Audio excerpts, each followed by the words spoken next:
Welcome, everybody. It's James Leichtert Aptora. We're doing our company training with RA Tax and Aptora.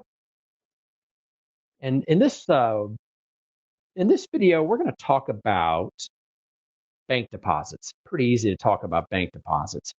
There aren't a lot of preferences for depositing our money. There's just one: default deposit to bank account. Let's look at our choices here. Normally, what you would see is the different bank accounts, or normally what you'd want to consider is the different bank accounts that you're dealing with, such as your normal operating account. And you might want to make that the default. At the top of the list, though, there is group with other undeposited funds. That is normally what I'd like you to pick. That should be the default. And it'll become clear why.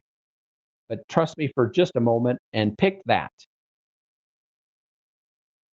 Now, let's look at what it is to receive a payment, because before we deposit money, we have to receive payments or create sales, which have the payment on them. So let's do receive payment right here, or we could open up our payment list, or we could go to the invoice, click menu, receive payments, either way. Let's say, for example, that you open up an envelope and you're looking at a check. First thing you want to do is find that customer. There's a preference that says only show me customers that owe me money. And I probably don't have that turned on because it looks like I'm looking at everything. Let's say 24 Hour Fitness sent me a check. How much was the check? Let's say that it was for $620.60. I'll type that amount in first. Now it defaults to today. You want to pick the date where it's going to get to the bank account.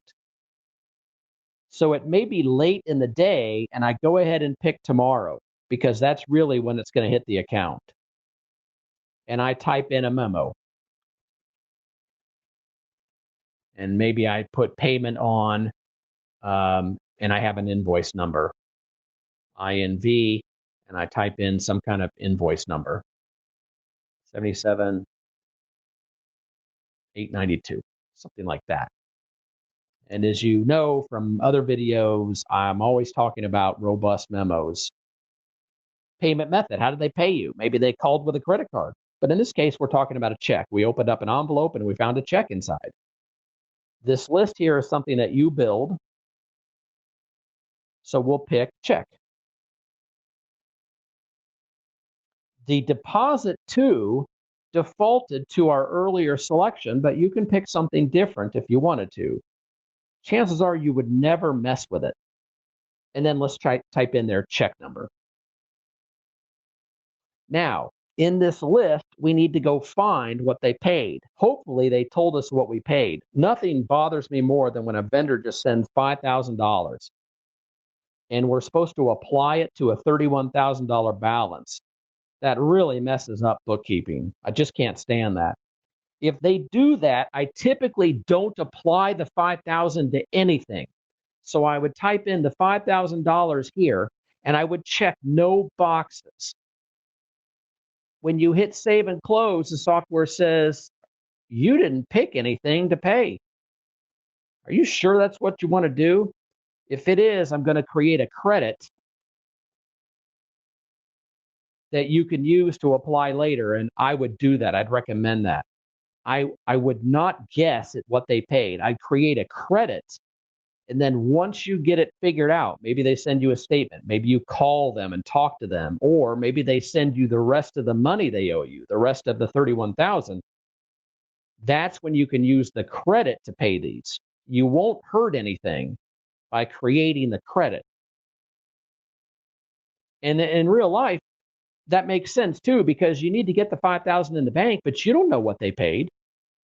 You don't know which invoice they paid off. So your AR, your accounts receivable report's going to show that they still owe money, all this money, all these invoices are unpaid. But it will also show they have a $5,000 credit. And so will your balance sheet. But I'm going to go ahead and pick one to pay here. Now, I could use the auto apply button and it'll try to figure out which one we're paying.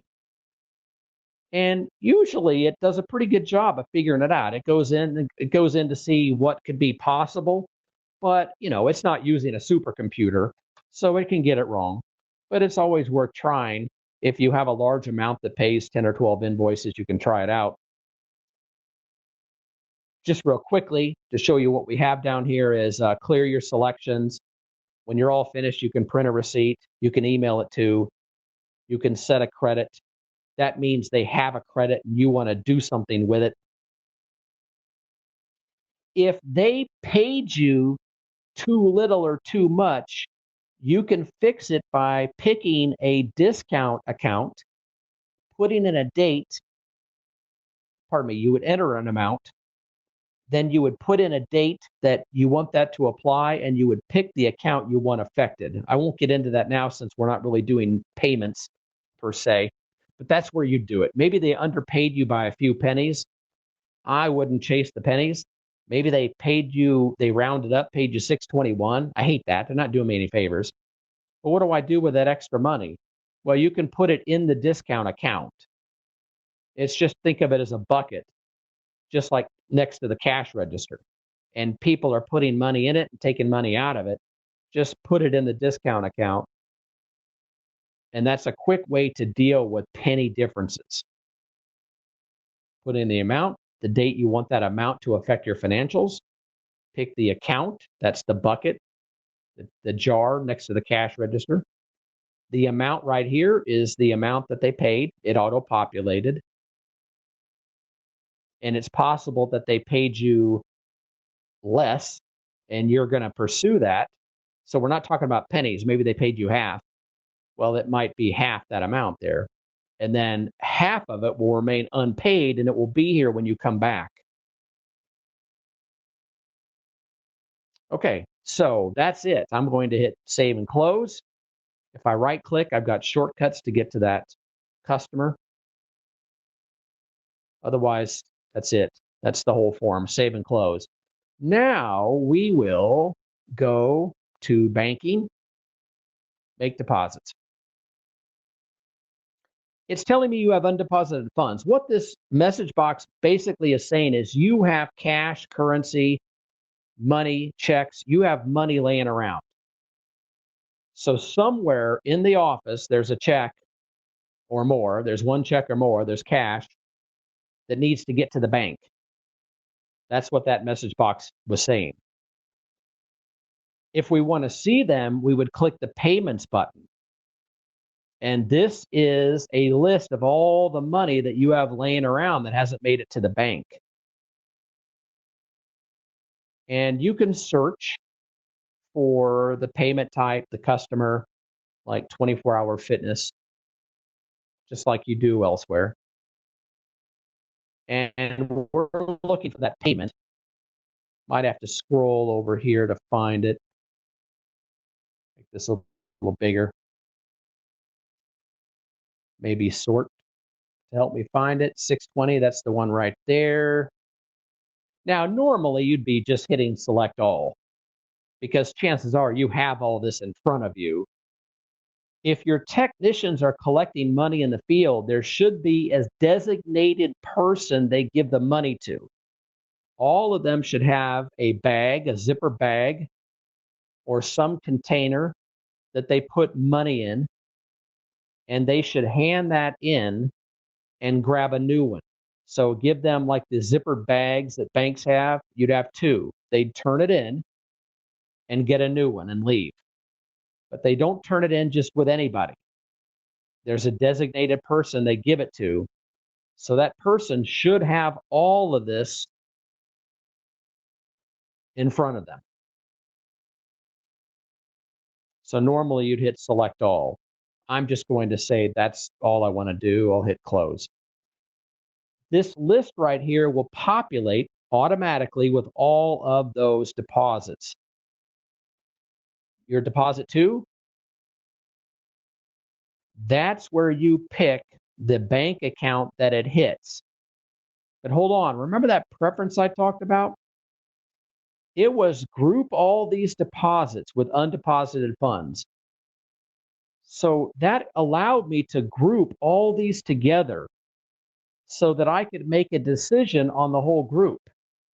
Rather than have a bank account for every one of them, I told the software, just group them all up. I'll decide later. And now I hit the deposit tube. That's where I pick the correct account.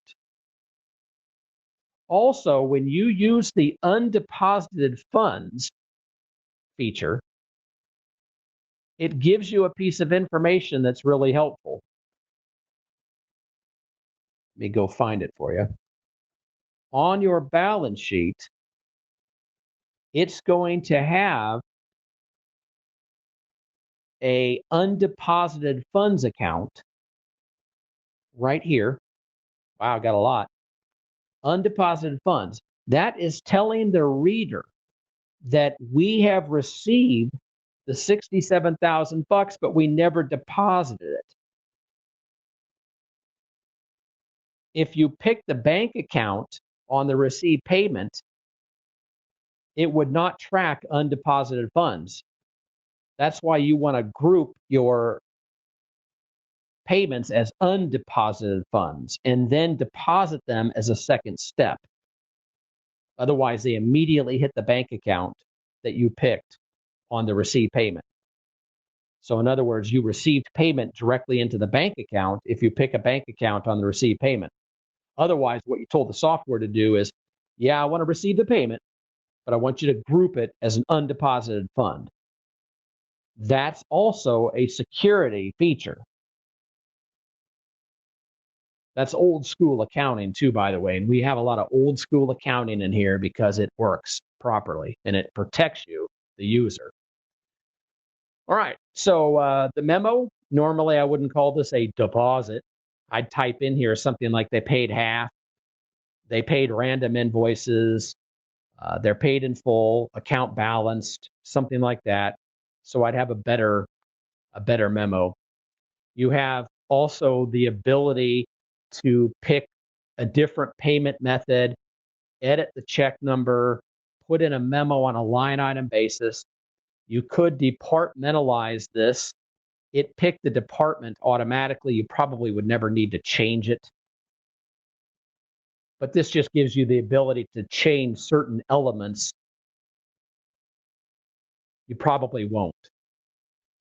Now we have a cash back feature.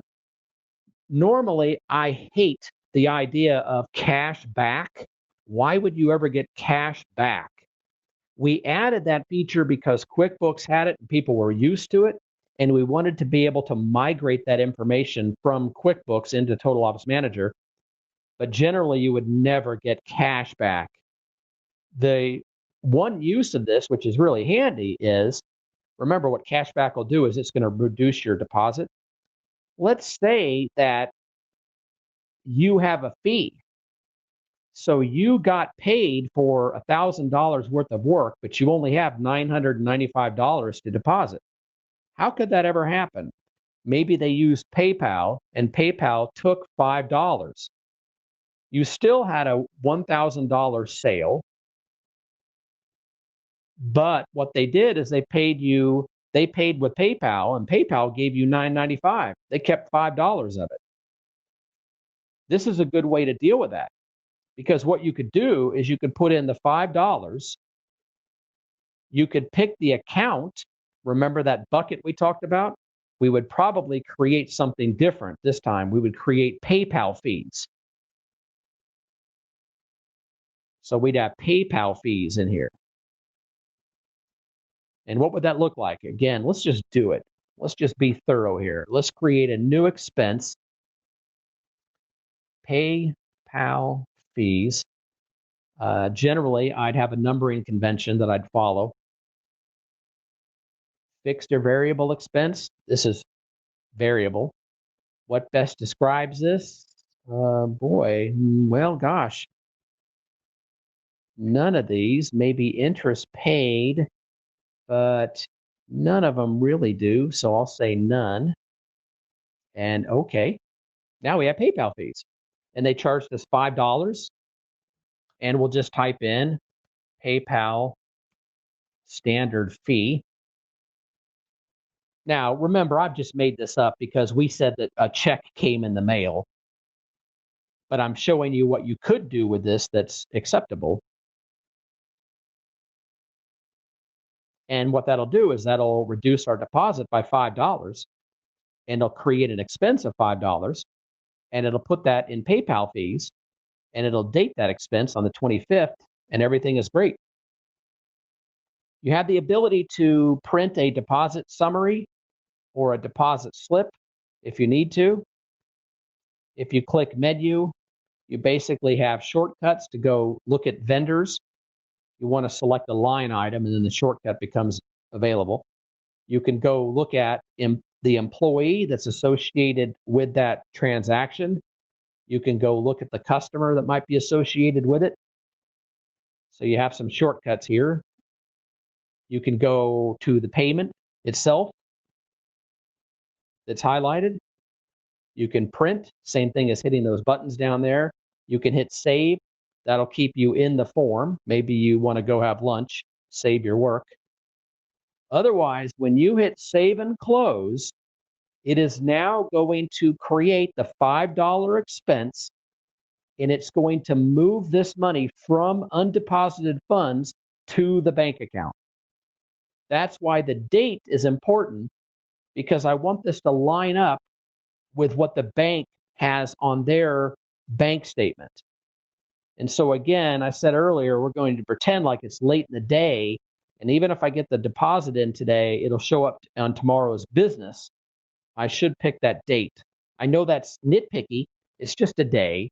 It's not the end of the world, James. I know that, but I like it to match. That's why I like accounting, by the way. Accounting has solid rules. There's a rule for everything. And when you follow those rules, your financials look great. So I'll hit save and close, and we just deposited our money. And that's that. Now, we could go back and fix it. If we discover we made a mistake, we would go to the manual deposit list, and we could go find it, and we could fix it. Remember, folks, I can delete it and put the money in my pocket. I could go to my PayPal account and transfer that money to my personal account. And then I can go delete the bank deposit. And then once the deposit's deleted, I can delete the payment. And once I've deleted the payment, I can delete the invoice. And now that the invoice is deleted, I can go delete the work order. And if I'm Ashley Adams and I'm dating Roger Smith, the service tech, and we're in cahoots together, I'd tell him to delete all signs of the work order. If he has any paperwork or anything else, delete it, because they paid him cash. Or they paid with PayPal and I made it disappear. Or they paid with Venmo. By the way, do you accept Venmo? Yeah, sure we do. And what Venmo account? Mine, personally. So I keep the money and start deleting things. You get my point? Nobody should delete anything. You forbid deleting, because what they should do is void things. And no matter what they do, it's in the audit trail. Nobody can delete the audit trail, not even the boss. You can't delete the audit trail. So it's in the audit trail, but still, they shouldn't be allowed to delete. Just void, inactivate. And that is all there is to making a deposit. So we covered the basics, very basics of receipt payment. We have a whole video on that. And you've seen how to deposit your money. Your last step, of course, is to physically deposit that money, if in fact it's cash, coin, checks. And that's it. That's all there is to it. There's probably no reason to print any kind of report or do anything else. Were there any questions about anything we saw there? No, quiet group. For those of you watching this video, they're really there. I'm not just in the basement by myself. They're out there. They're just so smart, they don't have any questions. All right, that's it. Thanks, everybody. Appreciate you sitting through that, and I hope that helped. I'm James Leichter. Thank you.